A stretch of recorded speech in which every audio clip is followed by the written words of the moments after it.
அனைவருக்கும் வணக்கம். இன்று நாங்கள் நிதி பிரமாணங்களில் அரசியல் அமைப்புக்கமைய அரசாங்க நிதியினை பெறுவதற்கும் அவற்றிலிருந்து கொடுப்பனவுகளை மேற்கொள்வதற்குமான சரத்துக்கள் அல்லது உரித்துக்கள் அல்லது வாசகங்கள் உறுப்புரிமைகள் தொடர்பாக அவதானிப்போம். ஒன்று 148வது உறுப்புரை. அடுத்தது 149, 150, 151, 152.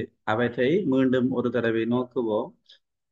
அரசியல் அமைப்புக்கு அமைய அரசாங்க நிதியினை பெறுவதற்கும் அவற்றிலிருந்து கொடுப்பனவுகளை மேற்கொள்வதற்குமான சரத்துக்கள் அல்லது உரித்துக்கள் அல்லது வாசகங்கள் அல்லது உரிப்புரிமைகள் என்று கேட்டால் 148, 149, 150, 151, 152 இவைதான் இன்றைய முடிவுகள். நன்றி.